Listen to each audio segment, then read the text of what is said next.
বাংলাদেশের দক্ষিণ পূর্বাঞ্চলের জেলা কক্সবাজারে রোহিঙ্গা শরণার্থী শিবিরে ভারী মৌসুমি বৃষ্টির জেরে ভয়াবহ ভূমিধসের ঘটনা ঘটেছে। সোমবারের প্রথম প্রহরে ঘুমের ঘোরে মাটির নিচে চাপা পড়ে প্রাণ হারিয়েছেন অন্তত ৮ জন রোহিঙ্গা। সক্রিয় মৌসুমি বায়ুর প্রভাবে আরও ভারী বর্ষণের পূর্বাভাস দিয়েছে আবহাওয়া অফিস। ধসে পড়া ভঙ্গুর আশ্রয়স্থল আর কাদার স্তূপ থেকে একে একে বের করে আনা হয় মরদেহ। স্বজন হারানোর বেদনায় ভারী হয়ে উঠেছে শিবিরের বাতাস।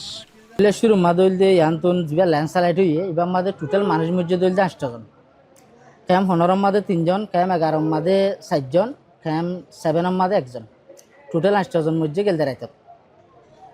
ইয়ার আগে মধ্যে মগর এদুন একটু ফাঁতি নমরে তো এখন এলাকার লইন হইলে এখন এনজিও কলতুন একখান ফিকিরি গিয়ে আয় ক্যাম্পের মাদে কীভাবে টিকিট একটু মিয়ান বানা মানুষ ইনরে খেঙ্গুরে বাসার একটু মিয়ান ফিকির এনজিও কলতুন নাই।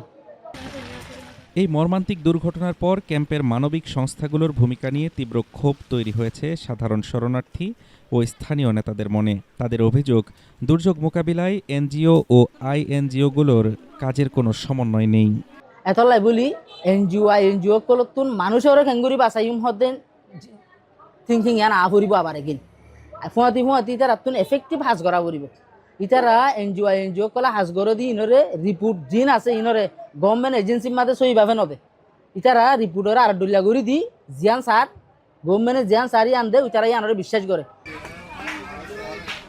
মিয়ানমারের সহিংসতা থেকে বাঁচতে পালিয়ে আসা 10 লাখেরও বেশি রোহিঙ্গার জন্য এই শিবিরগুলো এখন যেন নিয়মিত মৃত্যুর ফাঁদ। ইউএনএইচসিআরের তথ্যমতে 2021 থেকে 2026 সালের মধ্যে এই ক্যাম্পগুলোতে ভূমিধসেই প্রাণ হারিয়েছেন 36 জন।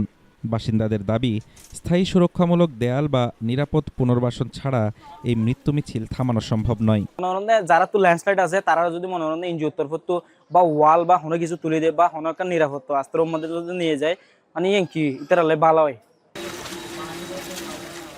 কক্সবাজার আবহাওয়া অফিস জানিয়েছে, সক্রিয় মৌসুমি বায়ু ও লঘুচাপের কারণে গত 24 ঘন্টায় জেলায় 150 মিলিমিটার বৃষ্টিপাত রেকর্ড করা হয়েছে। সামনে আরও ভারী বর্ষণের আশঙ্কা থাকায় পাহাড়ের পাদদেশে থাকা মানুষের জন্য ঝুঁকি আরও বাড়ছে। প্রতি বছরই বর্ষা এলে কক্সবাজারের এই অস্থায়ী শরণার্থী শিবিরগুলোতে মানবিক বিপর্যয় নেমে আসে। সমন্বয়হীনতা কাটিয়ে এখনই যদি ঝুঁকিপূর্ণ পরিবারগুলোকে সরিয়ে নেওয়া না হয়, তবে সামনে ক্ষয়ক্ষতির পরিমাণ আরও বাড়তে পারে বলেই মনে করছেন বিশ্লেষকরা। হাফিজুর রহমান তুষার, ঢাকা টুডে।